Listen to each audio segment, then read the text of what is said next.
Any chance of persuading you to move to North London? Yeah, that's me about it. But no, no. Confirming, it's a no from you. No, we can never say no, but I don't think so. Any chance of...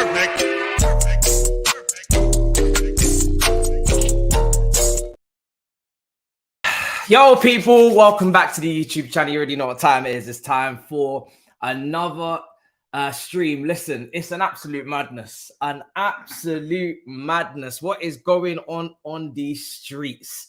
Breaking news. Kudus potentially to Chelsea. Personal terms agreed. Ornstein has reported it. And it's just a madness. It's just an absolute madness, people. Big up everybody in the chat. Yes, this is live. It's mad. It's absolutely mad. I didn't expect this at all because, let's be honest, we have not heard about this guy's name for months. Absolute months. And we know he was a Brighton target. And then that, again, started to kind of go off into the wilderness. We didn't really hear too much movement on him. And next thing you know, personal terms are agreed. And next thing you know, we're in for him. And I'm trying to put some sense into this because I'm not really understanding where this has all come from. This has come out of nowhere. This is a classic Ornstein bomber. This is blowing people out of the water, out of nowhere. Nobody saw it coming, and I'm trying to make sense of it. Now, I can tell you the casualties. I can definitely tell you the casualties.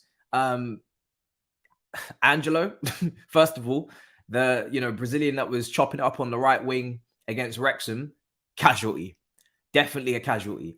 If we're looking at, well, let's actually read out the report before we get into this because some people are saying not agreed quite yet.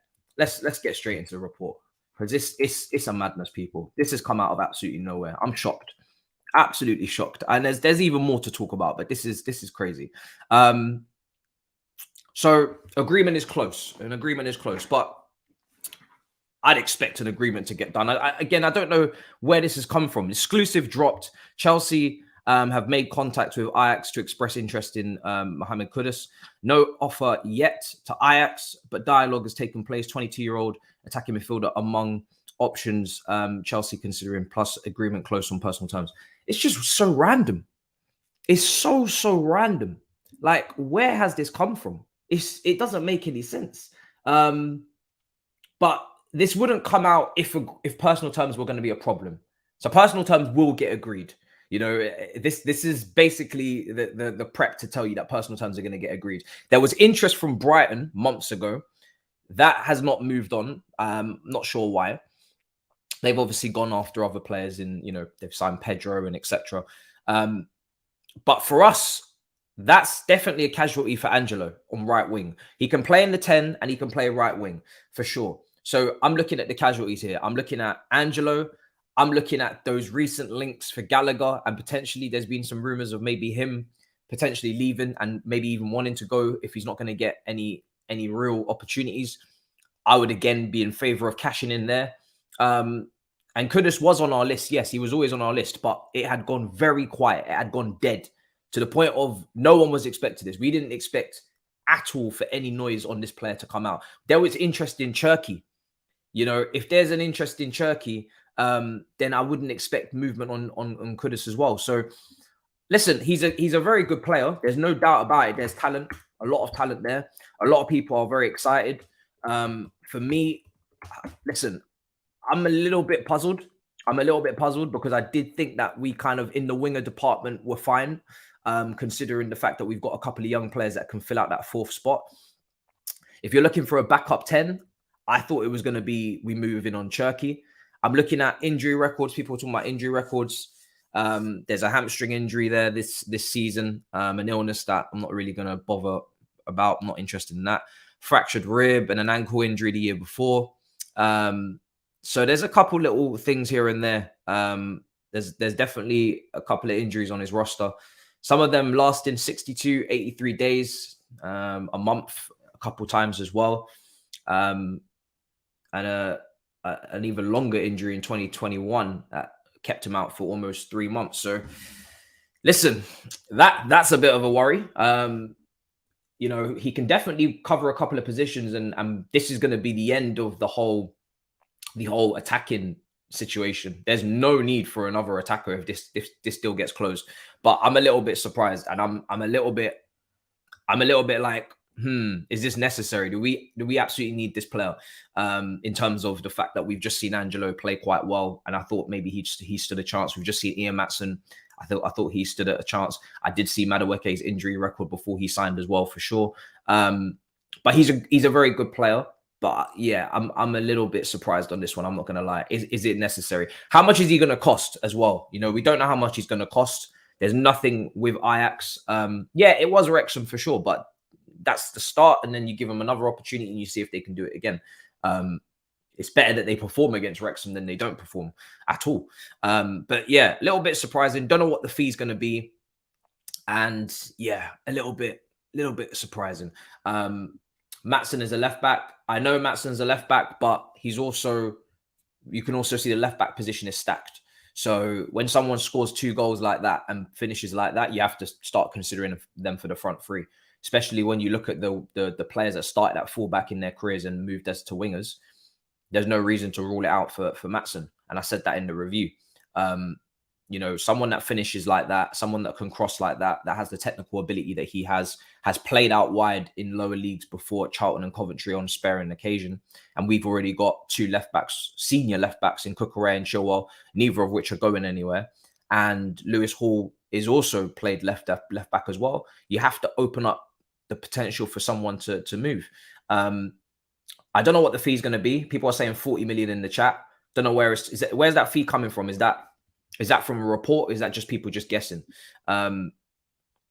People are saying around 40 to 50 million euros. That must be in the report. I haven't clicked on the Athletic report as of yet, so maybe that's in there.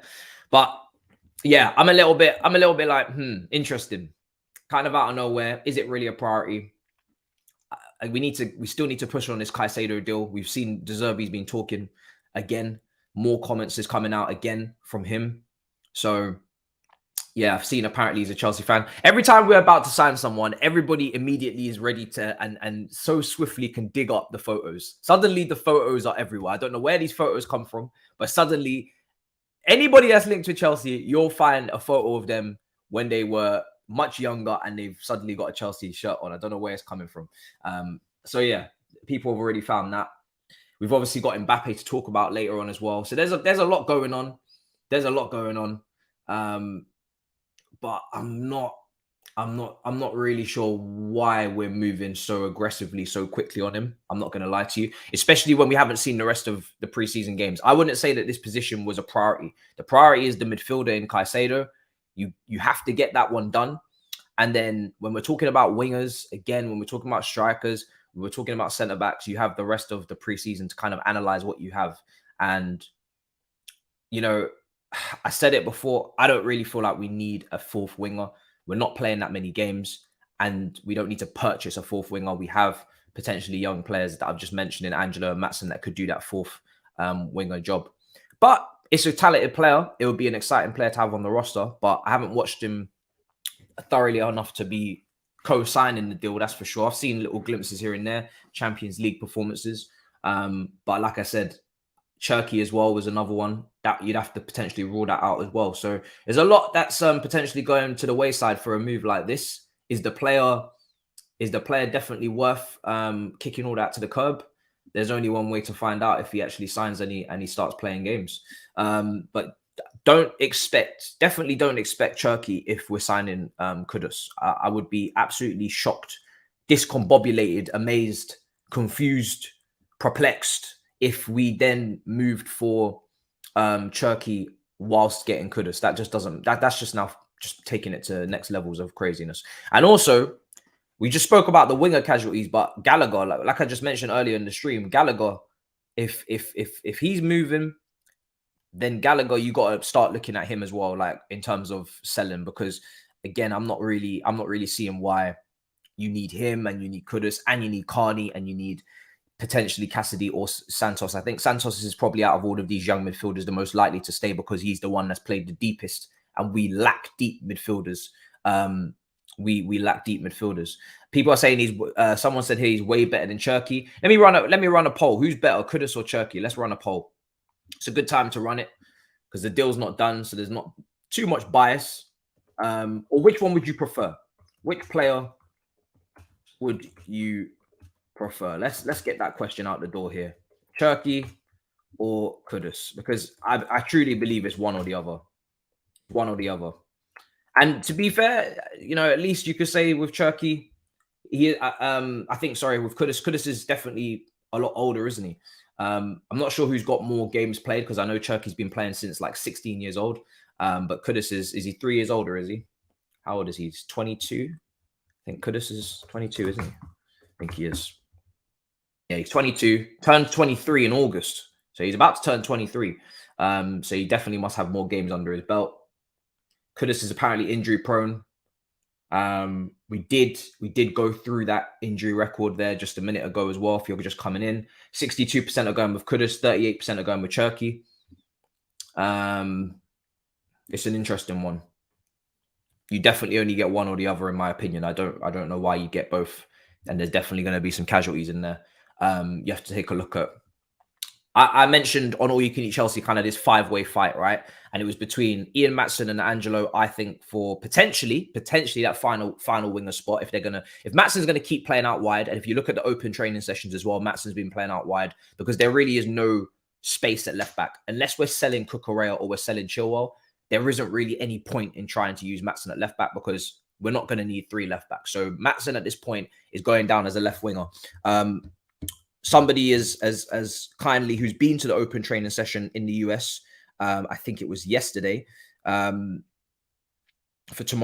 today's games, has given me what he feels like the team will be for this game tonight, because they were training in separate groups. One of the groups, I will tell you, whether or not it transpires to be the team, we'll have to see. But one of the groups for a team sheet tonight was Kepa in goal, Gusto at right back, Silva and Levi Colwell at centre back, Ben Chilwell at left back, a midfield 2 of Santos and Gallagher, Carney as the 10, Nkuku up front, Maatsen on the left wing, Sterling on the right wing.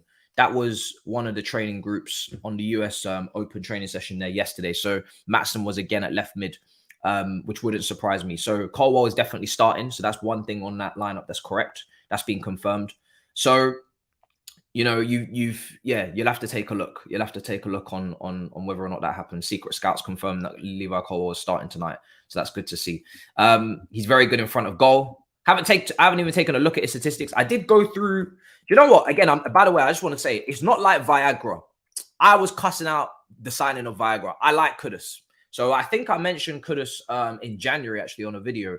And I actually said that we should be moving for a player like him for the fee that he would cost in January over splashing on a Bellingham, because we was getting linked with Bellingham. I never really thought we was ever going to get Bellingham anyway, but we were linked with Bellingham. And what I said in that video is there's players like Kudus that is far cheaper, and I think potentially solves issues that we have at that time in the team that we need to address more so than splashing out on Bellingham. So I do like Kudus. I've seen little things here and there. I did a lot of research on that video in terms of the deep dive on his stats and his underlying metrics, and I was happy with what I saw. But obviously now the team looks a lot different to it the way it did back then. We signed Madueke, who I didn't vouch for because I didn't know him as well that well, but we've signed him. So then, you know, things change. But listen, if he does come in, it's not one of those ones that I'm going to be. I'm going to be definitely excited to see what he can do. But it is a little bit of a shock. I'm not going to lie, it's a bit of a shock. Let's go through some of these super chats before we carry on. So that's the team that was in open training, and Maatsen was on the left wing again. So at the moment, I'm just going to keep talking about Maatsen as an option at left wing because that's where he's playing. He scored 2 goals. I don't know what more he would have to do to kind of in the game we've already seen to kind of show that he could potentially be in that position. If he goes and plays today against Brighton and he contributes going forward again with an assist or he gets a goal, then again, he's only further rubber stamping that he needs to be kind of in the thought process of a potential left wing spot next season. Kudus can play centre mid, attacking. So let me ask you guys in the chat, for anybody that's, you know, watched Kudus a lot, can Kudus play as part of a double pivot? Maybe, obviously, he's going to be the more attack-minded player in that too, but can he play as part of that too? Because right now, I know he can play 10. I know he can play right wing. I'm not so aware of the left wing stance. And I've heard through actually, I think one of Nini's videos way back in January as well, that he has played false nine a little bit as well. So I'm aware that he's very versatile. Can he play in the deeper midfield positions? You let me know in the chat. So yeah, I want to know that as well, because obviously, you know, I'm not a fan of Gallagher playing in the deeper midfield position. So again, if he can play all of these positions to an elite level or to a very good level, and he can give us this kind of Bernardo Silva versatility, then I'm even more on side of it, because now you're potentially, you know, sorting out a bundle of issues in one signing. And if Gallagher's leaving and he's coming in, you don't need me to tell you that I'm signing up for that one, because technically this player for me is way better. So I'd be a lot more happier to watch him in the first 11 than obviously have to try and keep pushing with this Gallagher thing. So we sent scouts to watch him at the World Cup. Yep, there was interest in January. You would definitely love him watching him play. Yeah, at the moment, I like the player. Obviously, that could turn to love. Who knows? But right now, I do like the player. Kudus is very good in front of goal. I haven't even checked back on those statistics on his output, to be honest. As someone who watches League On, Cherki is better.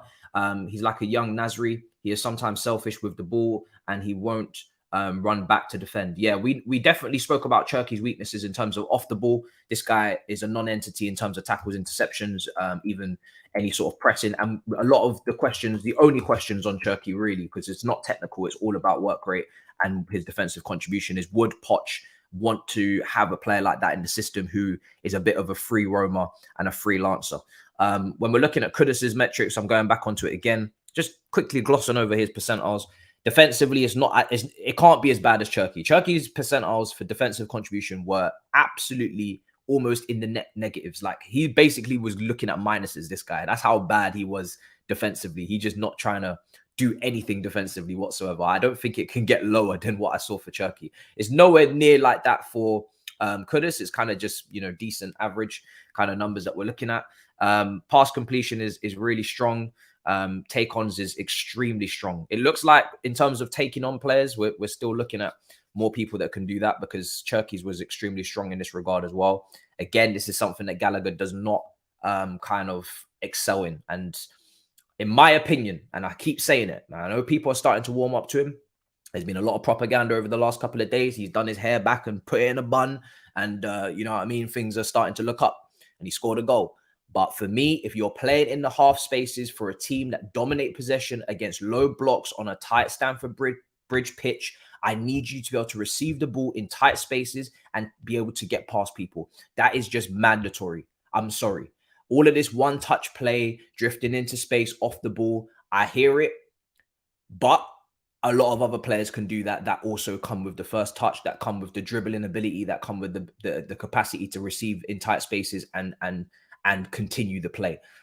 If you can't do that, for me, you can't be playing in a top team that is dominating possession, that is dealing with low blocks. So all of this running off the ball, crashing the box, one touch, it all sounds great until Brentford rock up and start kicking shit out of people. So for me personally, that's my stance. And that's been my stance, to be honest. And nothing's really going to change that unless I see drastic improvement in technical ability from him.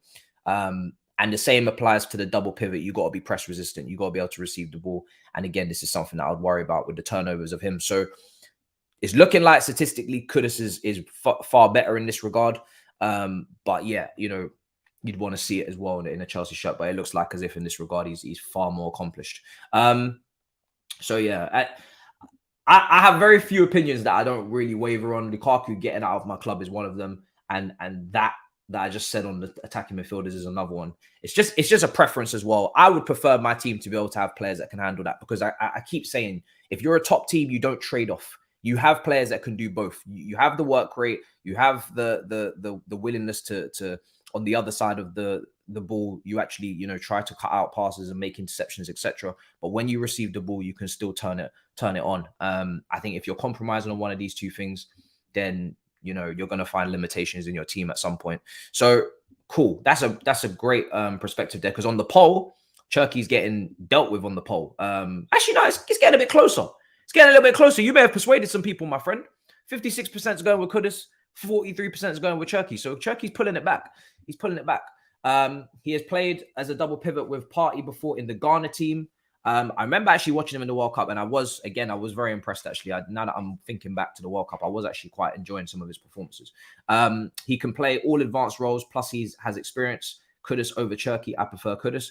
If we're talking about maybe what suits Poch as well in terms of off the ball, maybe Kudus is definitely a lot closer to being able to do what Poch is asking as well. So, you know, that could be potentially the reason why we're going down this route. Chelsea sacked their technical director and go for Arsenal targets again. I didn't know he was an Arsenal target, to be honest, Mr. Big Piece. When it comes down to Christopher Vell, we spoke about it on All You Can Eat Chelsea, but, you know, if somebody hasn't got a clear defined role in a high paying job, it's cool to collect your money, but at some point you're going to become disillusioned and you're going to become a little bit unmotivated because you're like, why am I here? You know, a lot of people that get to the top of their profession in these positions is not just down to obviously wanting to make more money. It's because they have the ambition, the drive, the motivation to want to actually succeed in the job. And from my understanding, Christopher Vell really was meant to be head of global transfers. I have a picture. I don't know if I still have it saved on my phone to have the layout of the way that our recruitment team was kind of structured. I must have deleted it, but to be honest, I do know it now. The layout and the structure is obviously Lawrence Stewart and Paul Winstanley. They are calling the shots. They are just below the spider diagram, the pecking order, whatever you want to call it. They're just below Todd Bowie and Egbali, right? They are calling the shots. They're the leaders in the recruitment team. What they say, their final say, that's where we go. Below them, you have the likes of Kyle, who we got from Brighton. You have the likes of Joe Shields, and they're obviously there to kind of feed into those two people and give more options, more suggestions, more scouting work done, and you know, it's a collaboration, but they're sitting below in terms of the structure. And Vavell, from what I was aware of, it is meant to be kind of this external kind of head of global transfers, multi-club model, and something went out. I don't know if it was from a legitimate source, but something went out that when we purchased Strasbourg, we didn't actually therefore change their recruitment kind of team. And it's almost like as if we're not really, Vavell doesn't really have much work to do with Strasbourg. And that's our first club that we've just purchased in our club model. So if you're there to do the multi-club model, you're there to handle global transfers. And then the first club we purchased, you're not really having a big job to do with that, and then there's not much say, and then you're getting overrided on the Nagelsmann manager, you know, decision. Obviously, he wanted Nagelsmann, we didn't get him. Apparently, he wanted to keep Felix, we didn't keep Felix. So, if all of the things that you want to do is being overrided by Winstanley and Lawrence Stewart and the rest, who more agree and you know want to go in a certain direction, then what are you really doing here? It's kind of pointless. So. Listen, I don't think it's a disaster. I think we look a little bit silly once again because in a very short space of time, someone has arrived and someone is leaving. Same with the signings. If someone signs last summer and then they leave this summer, that looks very poor on our part because it just goes to show that we've made another mistake, another error. And I do believe that there's an image that we need to work on, that we need to fix up from previous summer, because we are treated as mugs at the moment. And I think Zerbi's comments, which I'm going to get to in a minute, is kind of only amplifying that. There's a clear lack of respect for us in the footballing world in some regards, in the way that maybe we operated last summer, getting kind of dealt with by Barcelona multiple times. And then obviously with this Brighton situation, they're just trying to outmuscle us, which is kind of astonishing. And let me go to Zerbi's quotes, because I don't know if this is not something I spoke about yesterday, so I don't really know where this quote has come from. I don't know if there was two separate, you know, in the press conferences, they have the media section and they have the paper section. I don't know if this was a off-camera kind of thing that wasn't broadcasted where these quotes have come from, because I didn't see these yesterday. Zerbi says, Caicedo stays with us until my owner changes his mind. No idea of what can happen in the future, but if Moses leaves, we have to find the right player. We have to substitute him with a great player because this year we play in the Europa League, unlike Chelsea. Very, very much shots fired. Very much shots fired. Very direct. He is the face of this negotiation in terms of course, he's not dealing with it behind the scenes, but he's definitely either been told publicly by Bloom to, you know, say a couple of things and ramp up the pressure. He's not doing this on his own accord. You know, Zerbi, as far as I would think, he is kind of following what Bloom has told him to do publicly, which is actually, I would like you to sprinkle a little bit of drama on the situation. I would like you to mention them. I would like you to mention Levi Colwill. That's going to help me privately in the negotiation with Chelsea, because I'm putting pressure on, public pressure. So this is definitely a tactic. And it's definitely not, I don't think Zerbi deciding that he's going to do this on a random and Bloom is going to now tell him off. I think they as a club have decided this is the way they want to move. He also said earlier on as well, you have to ask me if Colwill wants to come to Brighton. I've actually got that clip to play. So I might even just run that. But yeah, very disrespectful. I can only echo what I said yesterday. I think this is a poor way to do business. I think it's extremely disrespectful. I don't think people should try and pretend like this is the norm. We've done a lot of business this summer. Nobody has come out with these kind of comments before. And you know what? Cool. You wanna play dirty, we can play dirty. But now I really, really not only want us to close this deal, but we really have to batter them today in the friendly at 12 o'clock. Like I said, this ain't a friendly anymore. This is competitive. And I wish Brighton nothing but the worst next season. I was a little bit of a mini fan of Brighton. I'm not going to lie. I was liking the football they played. Classy club. But nah, fuck Brighton. Do you know what I'm saying? Fuck Brighton. It's not a rivalry that I want to be proud of, but it's something that unfortunately has started. We gotta end it as soon as possible. But yeah, I can't lie. Fuck Brighton every day. Charles Sack. Yes, we've read that one out already. Let's go through the rest of the chat. It's very disrespectful, and you know, there's just nobody else. I hope people say drop the tie line. I hope Brighton get relegated. This is yeah. I mean, listen, it's just I just think I want to make it very, very clear, because I think people are conflating the two and they're getting very confused about the way that we're going about this. I have no problem with Brighton having 100 million asking price on Caicedo. Do I think it's a little bit steep? Yes. But every club has the right to price their player at whatever they want. If there is interest, if you want the player, that is the price. If you negotiate it down, cool. If you don't, pay the fee. Cool. No problem with that. I do not blame Brighton for not letting Caicedo go after having a promise in January. I said already yesterday, that is Caicedo's agent's fault for not putting a release clause in that new contract, similar with what McAllister got for the World Cup there. He had a 35 million release clause. Liverpool pay it, he leaves. If you wanted Caicedo to leave this summer, as an agent, you do right by your client. You put a release clause in his contract in January. You not doing that is negligence. That is just poor agent work from you. You have lessons to learn. You've kind of screwed over your client. You made him put out a letter in January that flopped hard, didn't leave.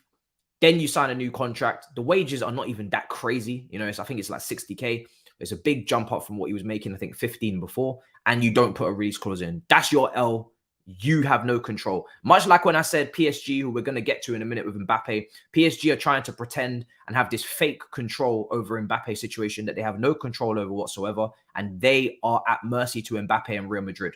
They put out their own statement, which basically is them on their knees begging Mbappe to do what they need him to do, because financially they're going to take a hit if he doesn't. They're on their knees. They have no control.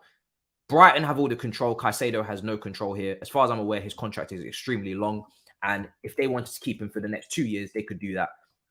You know, there might be repercussions in the player's professionalism, but they could keep him if they wanted to. So Caicedo is, I don't feel sorry for that party because they fucked up. The only problem I have with Brighton, I have to say this, I have only one problem, is the professionalism. I just don't think this is necessary. I think you could have done this in a professional manner. I don't think you need to be calling out our players publicly. I don't think you need to be talking about it's disrespectful. Now, I don't mind, because if you want to cook up something, then fair enough. Let's do this. I do like football rivalry. I'd prefer it to be with someone our own size. I'd like it to be an Arsenal that did this, preferably a Man United. But they was actually very respectful in their negotiations for Havertz and Mason Mount. I would have preferred a rivalry here with them, because that actually makes sense. There's this, you know, the clubs are actually, you know, occupying similar positions and they're fighting for similar things. But for Brighton, it's kind of like your little brother just, you know, kicking you in the kneecap. You know, you have to pretend that you're hurt. Like, oh, damn, that really, you really got me there. I'm not going to lie, Brighton.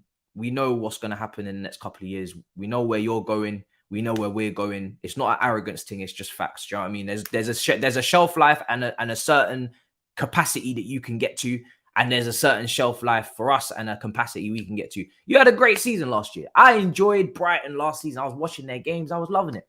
But all good things do come to an end for these clubs that make their rise, and then eventually they drop off. We've seen it with Leicester.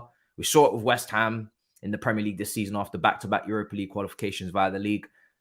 This is what happens. This is what happens. You know, you have a good spell and a little bit of a dip, unless you get a massive influx of money coming in. So it is what it is. It is what it is. So let's see, you know. Put some respect on Brighton Munich. We're 12th one season, brother. We're 12th one season.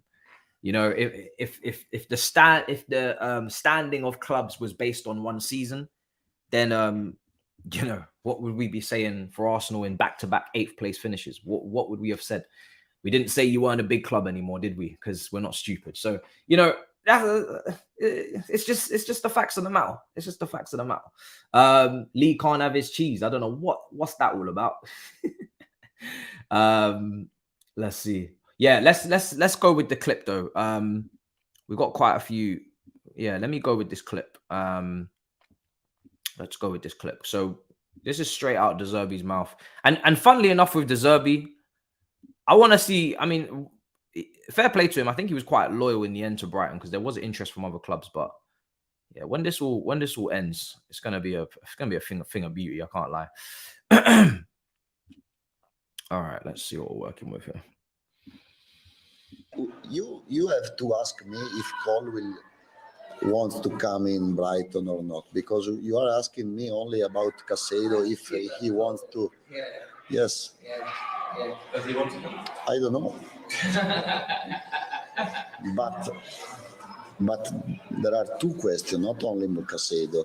There is the question about Colwill, and maybe it can be, you know, you have to ask me if Colwill. He's basically publicly negotiating. He's publicly negotiating. He's publicly negotiating. You know, he's basically doing the negotiation publicly. He's like, listen, you're asking me about Caicedo. However, you're not asking me about Colwill, and you know, there could potentially be a swap. Now, you've already been told there will be no swap. And I wouldn't take a swap. I wouldn't take a swap. Yesterday, I would not have taken a swap 3-4 weeks ago. I'm not taking a swap today. I think even more now because of the disrespect, I'm not taking a swap. I think, for me personally, I don't know.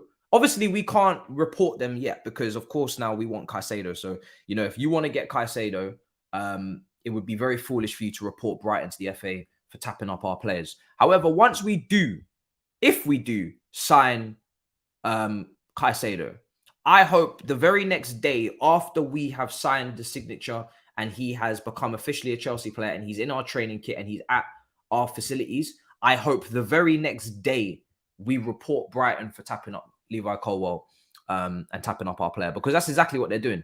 That's exactly what they're doing, in my opinion. So I would be more than you can believe. I'd be very happy to do it. Very happy.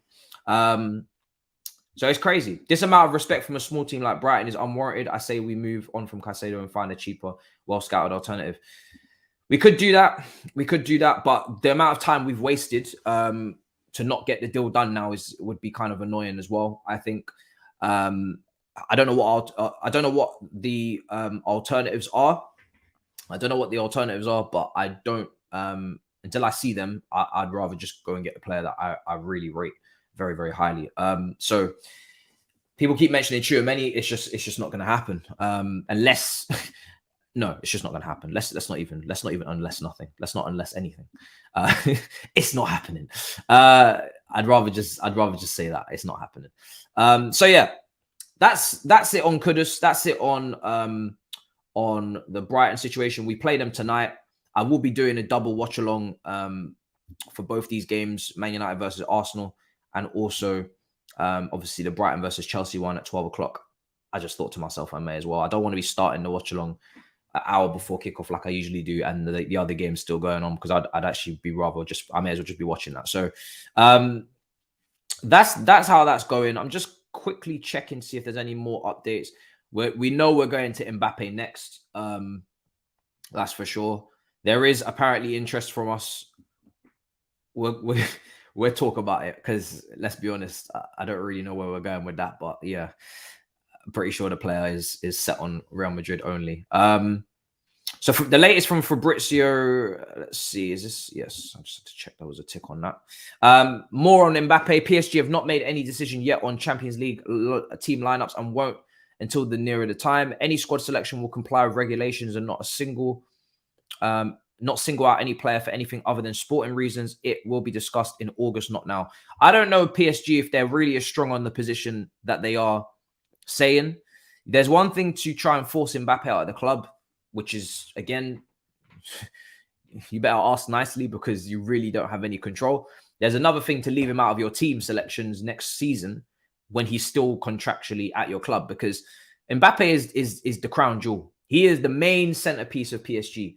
And if we look at PSG and we say that they're not going to have Mbappe in their team next season, then PSG are not accomplishing shit next season, to be honest. You know, if they don't have Mbappe in their team next season, they're not going anywhere. Champions League wise, they're not going anywhere. Obviously, domestically, they should still win. So I don't really think they're that serious. I don't think that they're going to legitimately leave him out of the squad. They've left him out of preseason, the preseason trip, because they're trying to force him out. But if he doesn't leave and the season's about to start, I expect Mbappe to be right back in that starting 11. Because if he's not, then you're paying him the wage, you're paying him the loyalty bonus at the end of his contract, which I think a lot of people are forgetting. That's why this is why they're crying about this so loudly. They got to pay a lot of money, I think, to Mbappe in terms of loyalty. The loyalty bonus. There's a loyalty bonus in everybody's contract, to be honest. That's never mentioned, but that's also partly why clubs don't want players to go into their last year, because loyalty bonuses have to be paid out most of the time if they're a big player. And also, obviously, you're losing them on a free and you're losing money on the market. So they're going to owe Mbappe quite a bit of money on that. They got wages to pay. They have to play him. If you're going to have Mbappe for a season, you need to collect as much prize money for competitions as possible, and get as far as you can in all stages to offset all of these costs. So at the moment, he's out of the project and he's training with the likes of Wijnaldum, Paredes, Draxler, and Diallo, a couple of players in that group. So he's currently at the PSG campus training with those players while they're out on tour. We're apparently interested. We'll talk about it. How shameless do we want to get here? Let's see.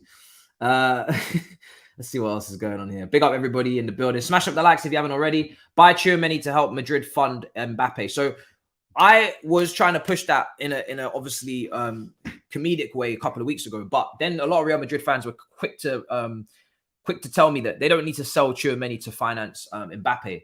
Now, I don't know Real Madrid's finances like that, so I'm not really sure what they need to do. However, I wouldn't be surprised if they're correct on that and they don't need to sell Tchouaméni to finance Mbappe. You think about Real Madrid's transfer dealings, and maybe we should just go through Real Madrid's transfer dealings over the last couple of years just to really kind of rubber stamp and hammer home where they are at in terms of their own budgets and what they've actually spent in the last couple of years. Obviously, we don't know the ins and outs of their financial details and what money they bring in revenue-wise, but we know that Real Madrid, they make money.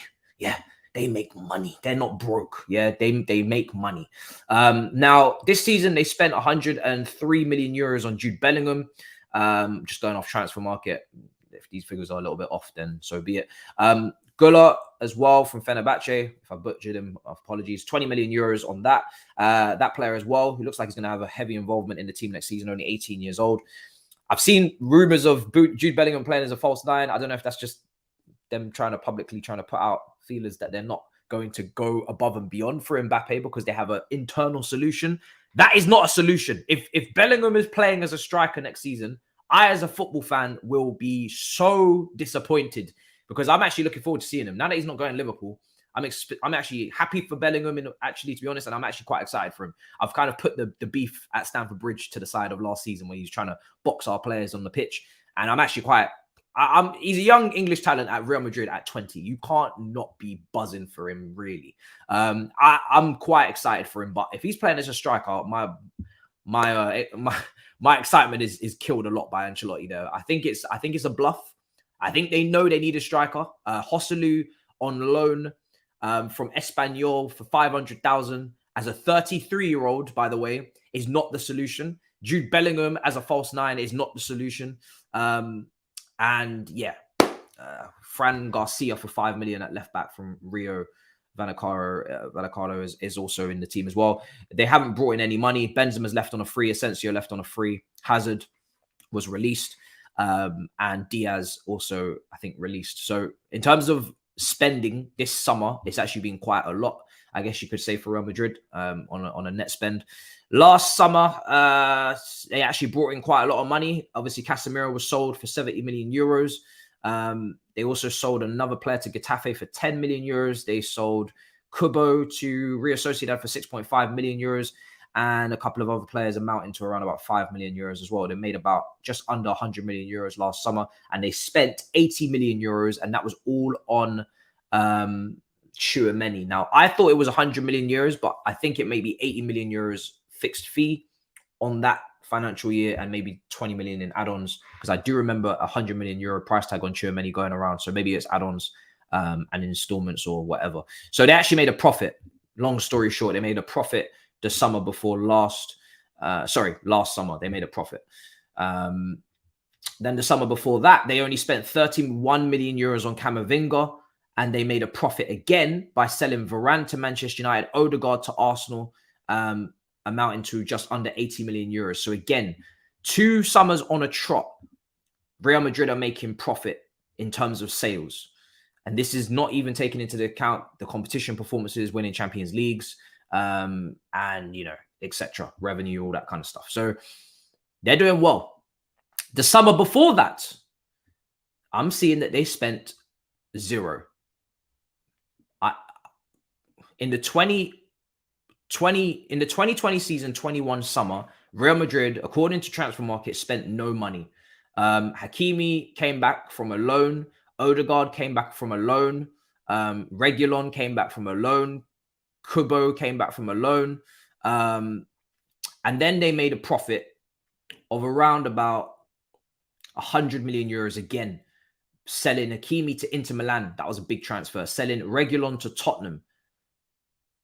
Yeah, they can afford, guys. I think we've reached the conclusion of our investigation. I don't need to go back any further.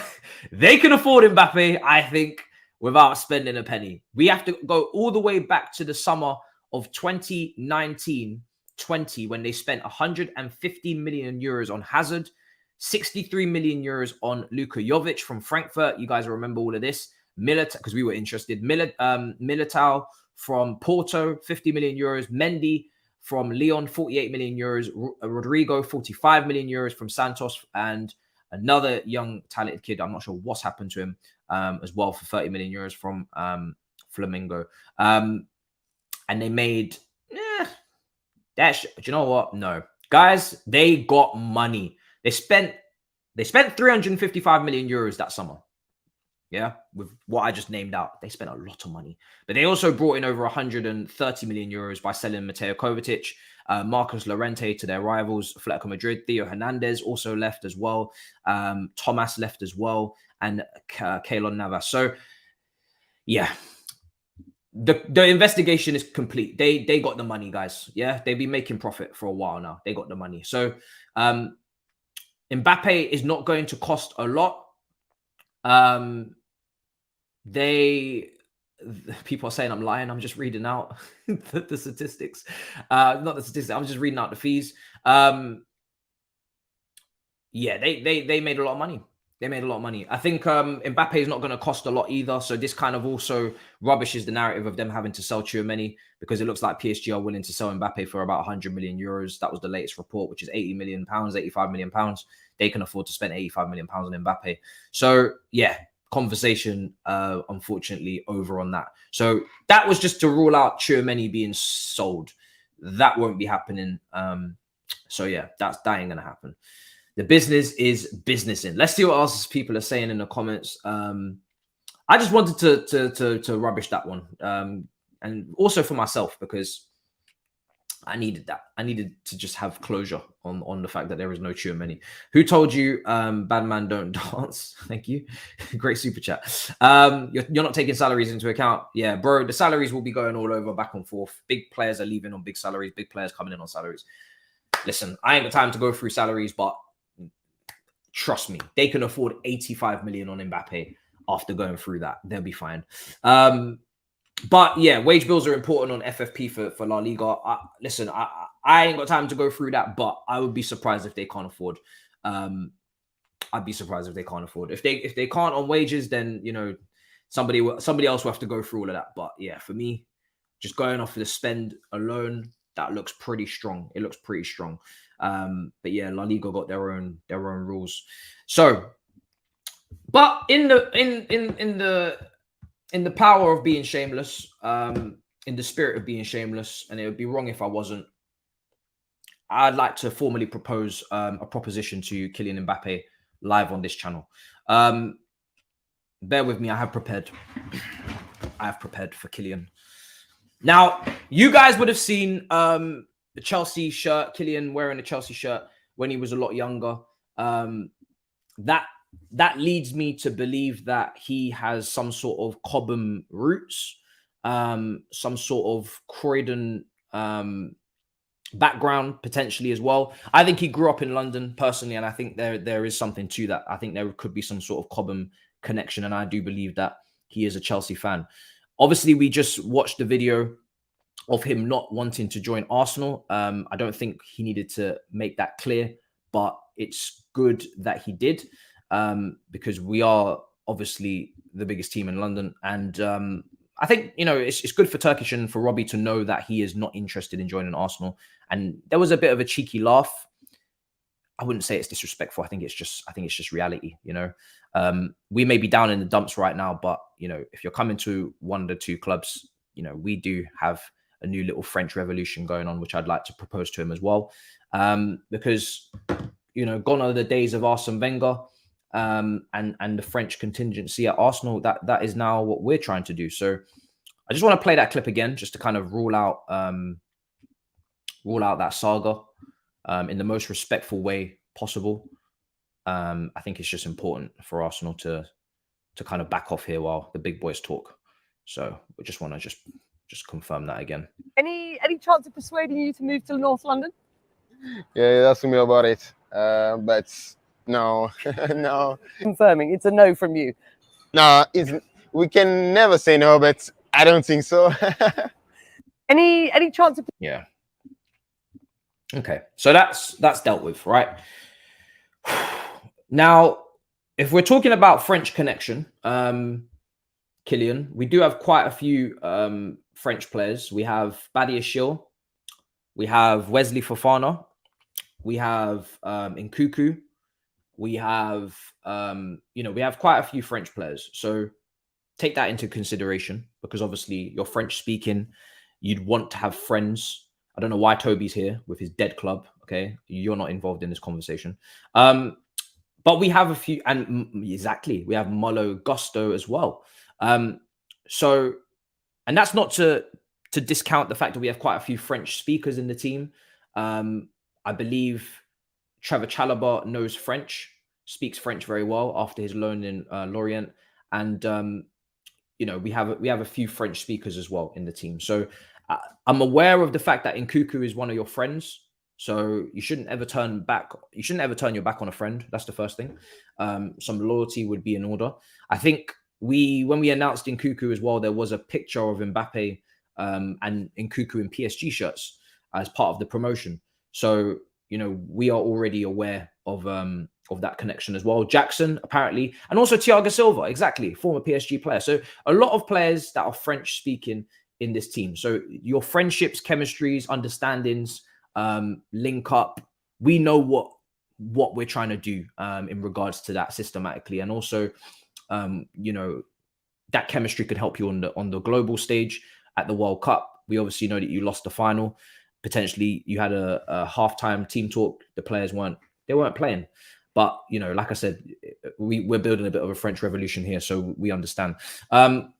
Moving on, Christopher Vell has been sacked. Christopher Vell's been sacked, or he's parted ways. So there is a new position opening up in the head of global transfers. Now, I don't know your expertise in terms of recruitment for multi-club model, but if you would like to be involved in the hierarchy and the decision-making of potentially recruiting players for Strasbourg, who is a French team, you are French. So again, there is a connection. And you, I'm assuming, would like the best for a French club to improve that league. You could help us in that regard again to, yes, he was sacked. Don't ask about the details. I'm in the middle of a speech. So yeah, in Kylian. So again, global transfers, that is a position that you can take. I think we're more than happy for you to work alongside Stuart and of course the rest of the recruitment team. And Lawrence Stewart used to be at Monaco, and your former club is Monaco, so you should have a chemistry and understanding with him. I don't know if you remember Lawrence Stewart, but you should be able to agree on quite a few things behind the scenes in terms of recruitment, because of course he's from Monaco and you're from Monaco. Also, shirt sponsorship. We currently have no sponsorship on the middle of the shirt. Now, I don't know if you're interested in starting up a clothing line or a new business, or you want to potentially, you know, pursue anything outside of football, a brand. Obviously, we know you're very marketable. There is a shirt sponsorship slot available that you could potentially take. Now, that could potentially also cover some of the wages, because your wages obviously are expected to be over $1 million. Now, reportedly, we're looking to pay you around 700,000. We have a wage budget that we would like to try not to break too much, but we're going to break it for you, of course. But 700,000 a week is a lot of money. Now, I calculated that we're looking at the shirt sponsorship to be about 25 million for the season. Obviously, we wouldn't charge you that. That works out to be around about £450,000 a week to represent the shirt sponsorship. So just basically take that 450,000 a week from the wages that we won't pay you on top of the 700,000 and apply that. So you'd basically be making over $1 million a week in terms of valuation. So that's another thing. Sleeve sponsorship. We're not going to be in the Champions League, and there is like a badge that you can place on the sleeve sponsorship. We was thinking that your mum's face could be on the sleeve sponsorship. So she also gets branding and a lot of advertisement. If she wants to set up a business, then she could be the face of that brand. We could put that on the sheet, the sleeve. So again, every time you play, your mum is just on your bio. She's by your side. And I think that's quite important as well for the emotional connection. So that we're willing to do that as well. Obviously, you can have any shirt number. You're coming off the back of a very pressurized number 10 shirt in Christian Pulisic. So the standards are extremely high. So, but we think you can handle the pressure of following after him. We also have a Aubameyang number 9. Again, a lot of pressure following on from his one season at Chelsea with, I think, 5 goals. But again, we think you can handle the pressure of the 9 shirt and the curse. And the number 7 shirt of N'Golo Kante, I don't need to tell you how much of a legendary shirt number that is for us as well. Manchester United have given it to Mason Mount. We could potentially be giving it to Mbappe. And the final point is Lukaku's ego. His ego is definitely taken a hit. His ego has taken a hit. And we think that you could take some of that ego. He is currently has no club. He currently is not interested. Nobody's interested in him on the planet. And if you want to take a slice out of Lukaku's ego, you can definitely take more than you can believe, many slices, because this boy is literally without a club. He's finished. So yeah, that's my pitch to Mbappe. Clip that, send that to him and his people, email, whatever the hell you want to do. I think I've made a pretty good case. I've covered all the finances. I've covered the marketing. I've covered everything. So, and obviously he can play up front. Jackson will just have to sit on the bench, or he can play left wing. and Madrid can sit on the bench, Sterling can sit on the bench. I really don't care. So yeah, there you have it. You're saying my case was arse. What's your case, brother? You're not even going to put together a case because you just know what time it is. Do you know what I'm saying? I think I've covered a lot. All right. So Mbappe to Chelsea. Let's see how it goes. We have interest. I don't know what his people think. You put his people in contact with my people, and we'll put together something. So yeah, let's go through the comments. Let's see. Yeah, Pochettino is his former manager as well. I didn't even bother mention that because at this point, I think my argument was so strong. I didn't want to overbear him. You know, I think that can come in the second round of talks. I think I made such a strong case. I didn't really want to overdo it. Didn't want to appear like I was on my knees begging or anything, you know. So I just wanted to put out a few things. I think if I start mentioning Poch, I'm taking it a bit too far now, starting to look a bit desperate. I don't want to come off as desperate. PSG. What was the PSG statement that they made earlier? I'm trying to see if I can find that.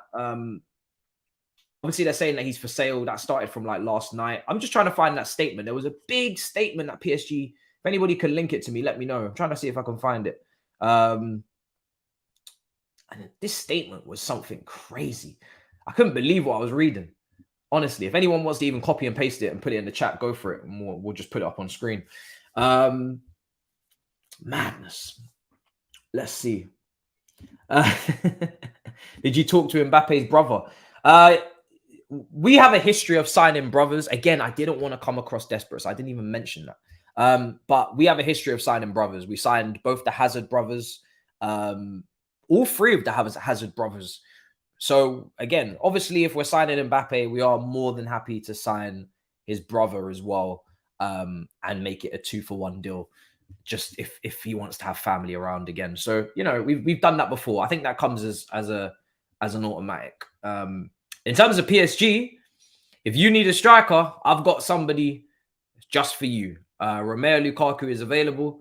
PSG, do not be afraid to enter the negotiating table for him. It is a competitive table. There are a lot of teams at this table for Lukaku, but you can more than believe you can get in there and start talking. There's no problem. We're here for it, PSG. That would be a great move. I think PSG would be perfectly suited to Lukaku, and vice versa, to be honest.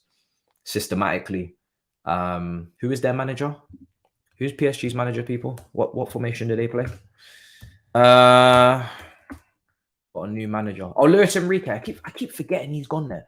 I couldn't think of somebody that suits Luis Enrique's fundamental philosophy in terms of the way he wants to play the game than Romelu Lukaku. I think in terms of the way that I've seen his teams play from Barcelona to Spain in the World Cup, you know, I think Lukaku for me is almost an Enrique player, dare I say it. So I think that works. I'd love to see that personally. I think that systematically checks out. Fuck. Shit. Why couldn't they hire somebody else, man? God damn. Damn. Why couldn't they hire somebody else? If there's one person that will not be taking him, is him. Oh, he is not him right now. I'll tell you that. After that, I don't know what game it was for Inter Milan. He was like, I am him. I was like, yeah, you are not him. You are apparently begging Inter Milan to take you back, and they're not picking up the phone. It's an absolute embarrassment of a situation for Romelu Lukaku. All things serious. I can't believe this guy has gone from having a rubber-stamped, clear, concise move to Inter Milan to deciding that now, actually, I want to go to your rivals Juventus on the eve of a Champions League final. My agents, lawyers are going to start negotiating with your rivals. You get caught because you're bad at cheating, right? So you're already, this guy, you know what? I don't know if I want to go on another Lukaku rant. I have to think about my mental health. I'm going to do it. Jesus Christ. You've all seen the photos of him kissing every single badge. This guy is a cheater. He'd be cheating on everybody's clubs. Every club. He's kissing the West Brom badges, to the Everton badges, to the Chelsea badges, to the Inter badges. He's cheating on everybody. Bring Iceman to the table. I'm ready. I'm going again. Don't do it, people are saying. But You were meant to go to Inter Milan this summer. This is your true love. But you cheated on them with Juventus. After you cheated on us with Inter Milan, and now you're trying to go back to Inter Milan because you cheat. It's just a mess. It's just a mess. I think you have to start learning Arabic. I personally think you have to start learning Arabic. They have continuously put in bids of around 50 million euros, 40 million pounds, I think. They're ready to take you. Hopefully then Ziyech maybe will go as well. And obviously you guys are good friends. Let's come on, man. Let's just put an end to this. You know, Megan, I don't even know if Megan's still in the picture. Maybe she's just pissed off as well. Maybe he's made her angry as well. I don't know. But it's time now to accept your fate.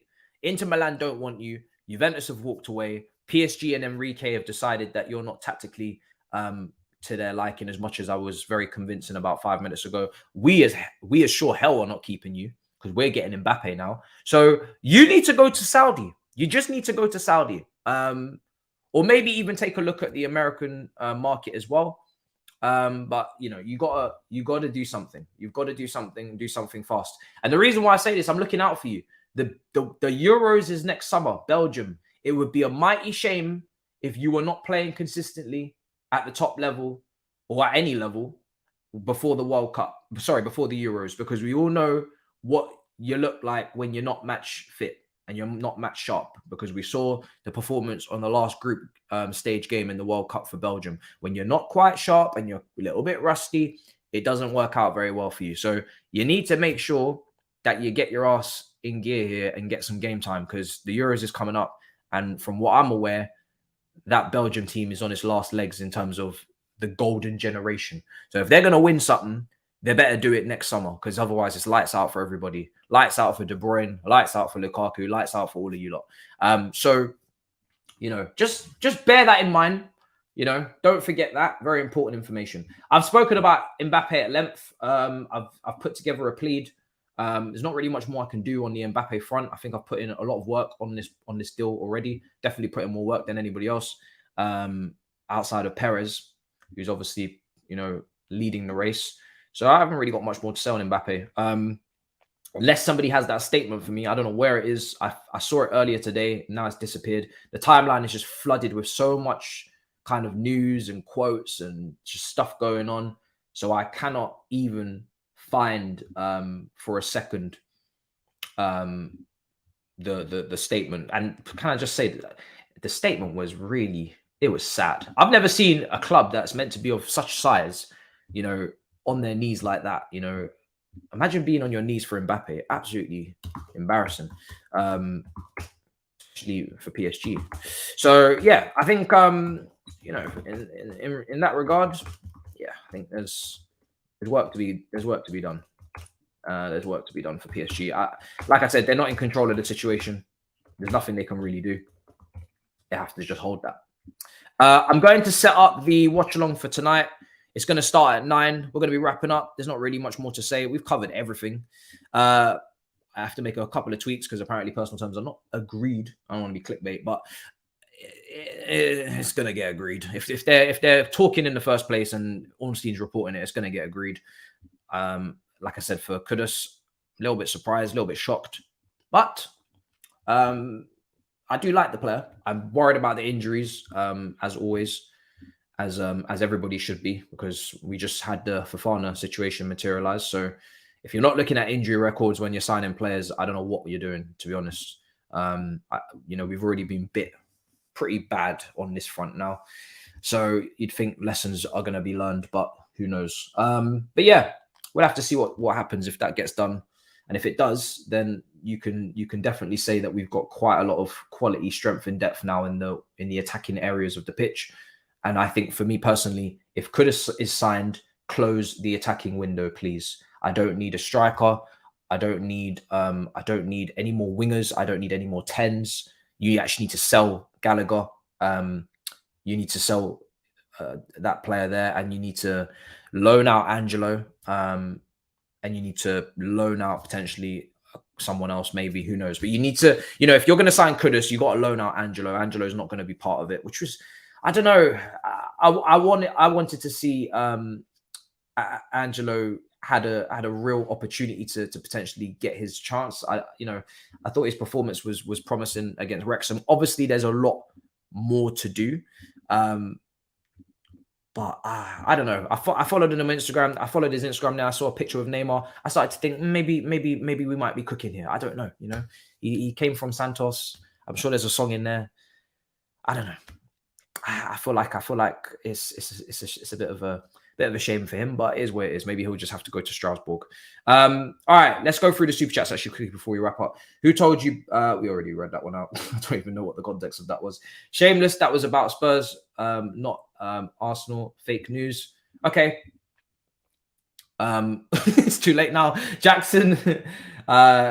Again, there wasn't a lot on that one in terms of what to say on Jackson, but yeah, Jackson. Listen, if Mbappe comes in, Jackson has to compete, or maybe Jackson still starts and he goes to left wing.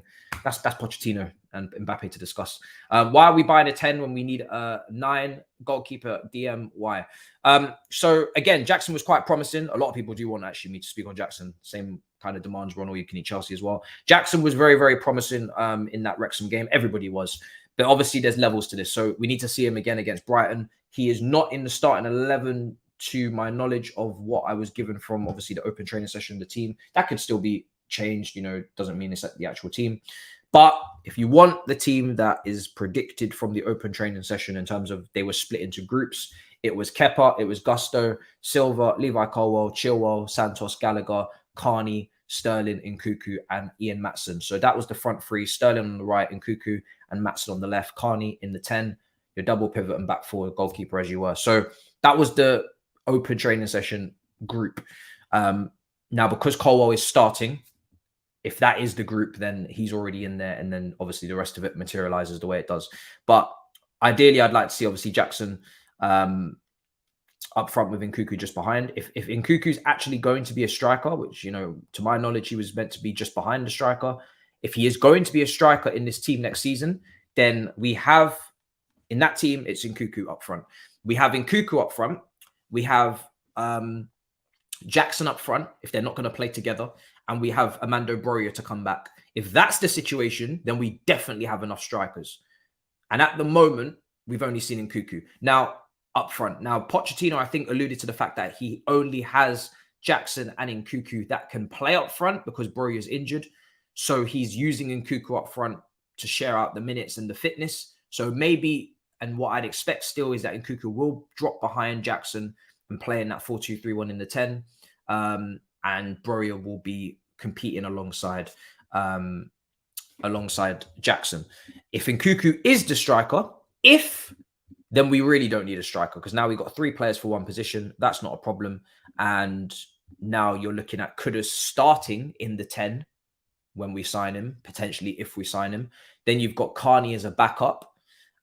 If you're selling Gallagher, you've got your right wing options of Madueke and Angelo, and you've got your left wing options of Sterling, Mudryk, and maybe Ian Maatson still manages to play a part.